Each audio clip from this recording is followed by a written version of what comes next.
Dans la première Bible chrétienne, qui est votre Bible aujourd'hui, il existe un passage qui dit « Combien êtes-vous à avoir entendu, demandez et vous recevrez ». Vous avez déjà entendu parler de ce passage? Je connais des gens qui demandent et qui demandent et qui demandent sans jamais rien recevoir. Car demander ne se fait pas avec la voix. Demander, ce n'est pas dire « s'il te plaît, fais en sorte que ça devienne une réalité ». Ça, ce n'est pas demander. Demander, c'est parler au chant, à la divine matrice, dans un langage que le chant comprend. Un langage qui lui est compréhensible. Le chant ne reconnaît pas notre voix, mais le pouvoir de notre cœur.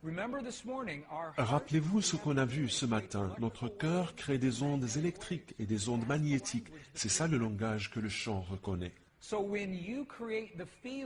Donc, lorsque vous créez le sentiment dans votre cœur, comme si la prière a déjà été exaucée, ce sentiment crée les ondes électriques et magnétiques qui répondent à votre prière. Et vous allez voir ça dans un petit instant. Demandez et vous recevrez. Bien que ce passage existe encore dans notre texte, si vous prenez la Bible du roi Jacques et que vous alliez à l'Évangile selon Jean chapitre 16, versets 23-24, le passage existe, mais sous une forme condensée, puisque le texte a été modifié.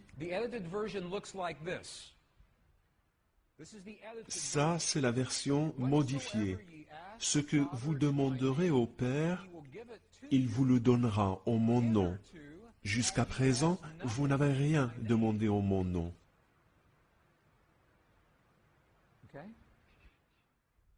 D'accord? Demandez et vous recevrez afin que votre joie soit parfaite. Il s'agit là de la version modifiée. Et je suis vraiment stupéfait car on a supprimé de ce passage les deux phrases qui nous disent justement comment demander. Au IVe siècle, lorsqu'on a modifié la Bible, deux phrases ont été supprimées. Voulez-vous voir les deux phrases en question? Bien, nous allons revenir au texte original en araméen et voir le passage avec sa nouvelle traduction. Ça, c'est le texte original en araméen. Le début est similaire. Nous avons donc ici la version retraduite avec les bouts manquants. Tout ce que vous demanderez franchement et directement en invoquant mon nom, vous l'obtiendrez. Le verset dit, jusqu'ici, vous n'avez pas fait cela. Car si nous demandons avec notre voix seulement, nous n'avons pas fait cela. Et voici maintenant le bout qui a été supprimé, qui a été perdu. Regardez ces deux phrases fabuleuses. Demandez sans motif caché et soyez entourés de votre réponse. Soyez enveloppés de ce que vous désirez afin que votre joie soit parfaite. Regardez ce que dit le texte. Il ne dit pas de prononcer des mots, mais d'être entouré, de ressentir le sentiment comme si, quand vous êtes entouré, vous avez le sentiment comme si votre prière a déjà été exaucée. Vous êtes enveloppé. Si vous voulez une relation parfaite dans votre vie, si vous voulez la guérison du corps de vos proches, il faut ressentir le sentiment comme si cela s'est déjà produit. Soyez enveloppés par ce que vous désirez, car c'est à ce moment-là que vos pensées et vos émotions n'en font plus qu'un. Vous créez dans votre esprit la pensée de guérison concernant vos proches et vous ressentez l'amour qui résulte de cette pensée. Et c'est ça le langage que reconnaît le chant. Vous saisissez? Vous aurez l'occasion d'en voir un autre exemple dans un court instant. Que veut dire demander sans motif caché? Ça veut dire demander sans juger. Et c'est précisément ce que les bouddhistes nous disent. Demander sans juger de ce qui est vrai et de ce qui ne l'est pas, de ce qui est bon et de ce qui est mauvais. Demandez sans ego, demandez à partir de votre cœur. Est-ce que ça vous parle tout ça? Permettez-moi alors de vous donner un exemple. Car quand le texte dit être entouré, il veut dire sentir comme si. Et si ce que je vous dis vous semble trop religieux, car c'est tiré de la Bible, nous avons parlé ce matin de Neville, le philosophe Neville, au tout début du XXe siècle.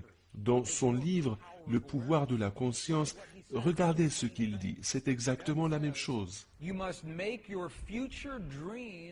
Vous devez, dit-il, faire de votre rêve futur une réalité présente.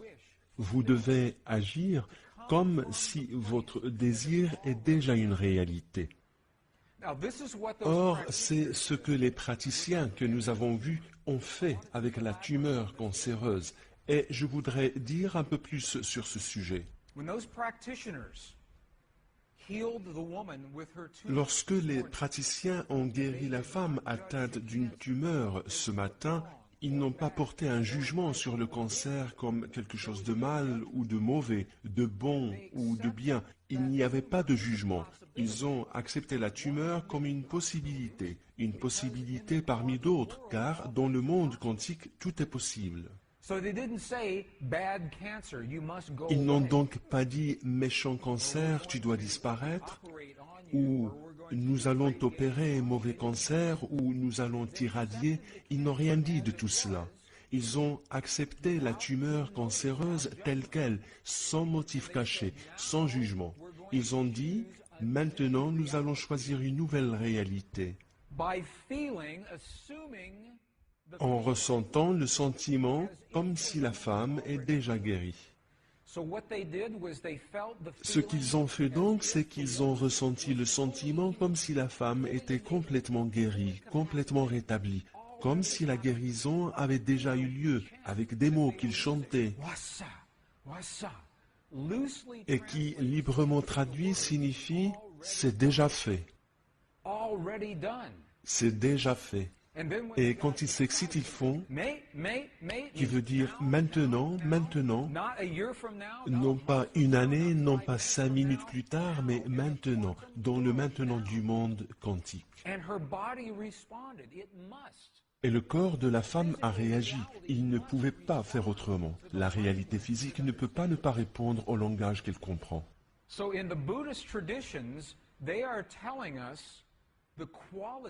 Donc, dans la tradition bouddhiste, on nous parle de la qualité du sentiment, et dans la tradition judéo-chrétienne, on nous dit qu'il faut être entouré, enveloppé, qu'il faut créer un sentiment. Et lorsque vous comparez les deux traditions, vous vous rendez compte que ce dont elles parlent, c'est quelque chose qui a lieu dans notre cœur et non pas dans notre esprit. Sentir comme si la prière a déjà été exaucée, sans jugement, sans ego, et sentir à partir du résultat, comme si la prière a déjà été exaucée. Y a-t-il des pratiquants d'arts martiaux ici dans la salle, des experts en karaté? J'ai pratiqué les arts martiaux à l'âge de 20 et 30 ans et un peu moins à l'âge de 40 et 50 ans. Avez-vous déjà vu les pratiquants d'arts martiaux lorsqu'ils font des démonstrations de leur concentration en brisant des blocs de béton? Vous avez certainement déjà vu ça avant, n'est-ce pas? Bien, voici le secret pour briser le bloc de béton. Lorsque le pratiquant d'arts martiaux se concentre sur le bloc, la dernière chose à laquelle il pense, c'est sa main heurtant le bloc. Car il sait que s'il y pense, il se fera mal. Donc l'attention du pratiquant est portée sur le résultat, sur le moment où sa main passe à travers le bloc. Il agit comme s'il s'agissait d'un fait déjà accompli. Il porte son attention sur la partie inférieure du bloc. Et il ressent le sentiment comme si sa main se trouvait déjà à cet endroit-là. Nous avons avec cet exemple une métaphore, l'équivalent de ce que nous pouvons faire avec le pouvoir de l'émotion, sentir comme si l'expérience est déjà produite.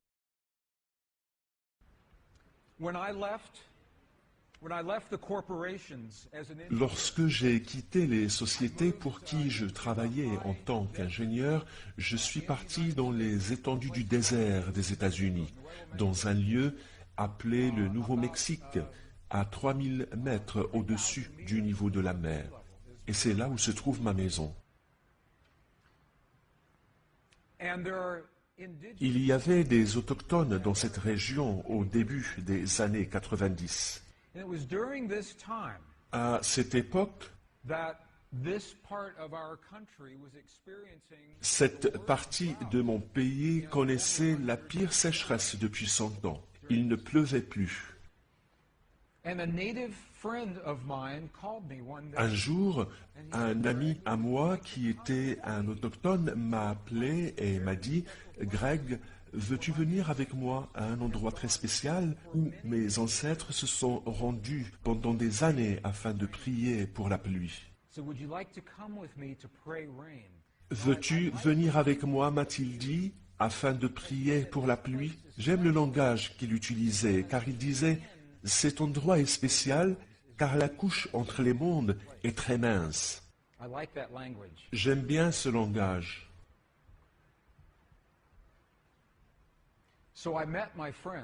Je suis donc allé à la rencontre de mon ami et il y avait un cercle en pierre, un peu comme celui-ci. Il ne s'agit pas de l'endroit réel, mais il était très similaire à celui-ci. Il faut dire que je n'étais pas préparé à voir ce que j'ai vu. Je pensais que j'allais voir des gens danser, entonner des chants, chanter, quelque chose de bien américain. Mais ce n'était pas le cas du tout. Mon ami s'est tout simplement assis, enlevé ses vieilles chaussures après être entré dans le cercle en pierre pieds nus. Il a rendu hommage à son passé en disant « Tous mes ancêtres, tous mes ancêtres, tous mes ancêtres sont avec moi maintenant. » Ensuite, il a fermé les yeux et joint ses mains comme pour exécuter une mudra, comme ceci. Ensuite, il m'a tourné le dos, mais ça n'a duré que 20 secondes à peu près. Il s'est ensuite retourné vers moi et il m'a dit « J'ai faim, est-ce que tu voudrais qu'on aille manger ?» D'accord, ai-je dit, mais ne m'as-tu pas dit que tu voulais prier pour la pluie?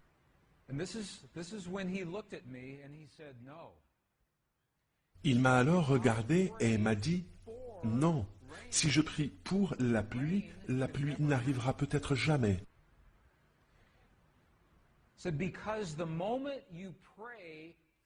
Car prier pour quelque chose, c'est reconnaître que la chose n'existe pas encore dans le présent.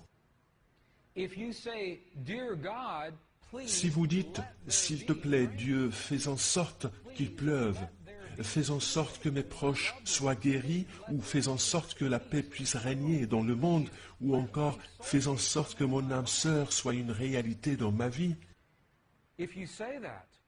En disant cela, vous admettez implicitement que ce que vous demandez n'existe pas encore. Rappelez-vous que la divine matrice interprète tout de façon littérale. Si vous dites, s'il te plaît, fais en sorte que, la divine matrice vous dit, d'accord, je vais faire en sorte que, je vais faire en sorte que, et ainsi de suite, car il n'y a pas de fin, il n'y a pas un résultat bien défini. Vous comprenez? J'ai donc demandé à mon ami qui s'appelait David, je lui ai dit, si tu n'as pas prié pour la pluie, qu'est-ce que tu faisais alors quand tu avais les yeux fermés? Une si belle histoire.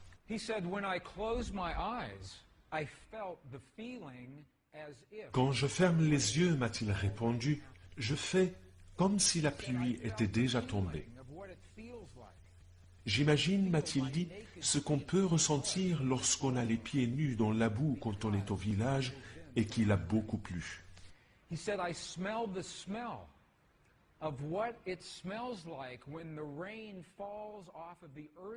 Je sens l'odeur, m'a-t-il dit, de la pluie qui tombe sur nos murs dans mon village. J'imagine ce que je peux ressentir quand je cours dans les champs de maïs et que le maïs est si haut parce qu'il a beaucoup plu.